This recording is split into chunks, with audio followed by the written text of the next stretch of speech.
So here's a nice little tip on being able to center AP elements on your web page. Now AP elements are basically the AP divs that you can go and draw using the insert panel over here on your page. Now if I click and drag, I can draw a little div, a little box, and that allows me then to grab a handle here and move it around and position it where I want.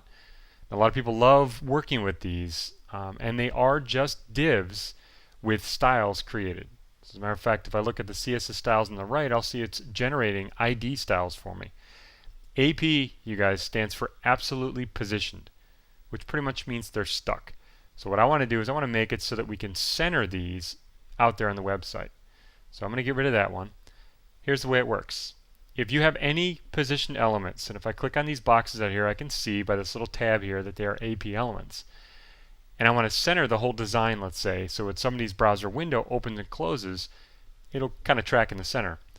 What I'm going to do is I'm going to select everything out here, all the different AP elements. I usually put my cursor outside of one of the divs, and I can just click and drag or do a Command A or Control A to select everything, and usually that does it.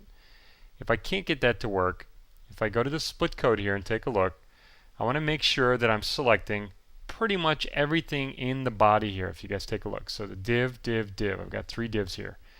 We're going to wrap it with another div and apply a style to that. That's the catch. That's the key. It's going to be a little weird. So I've got everything selected. I'm going to come to the Insert panel, to the Layout tab or to the Common tab, and choose Insert Div Tag. It's going to say wrap around this stuff. So we're going to wrap it around, and we're actually going to call it wrapper. Okay, we can call it that. You can call it whatever you want. I'm going to make a new rule down here. I'm going to call this thing whatever. I'm going to make an ID, let's say, and I'll call this pound. ID styles have to start with a pound sign, wrapper. Now I'm going to put it in this document only. You want to typically put it in your CSS style sheet, but this is a really simple example. I'll click OK. Here's the catch, you guys. If you come to the positioning category, we're going to set the position of this box that's going to wrap around to relative.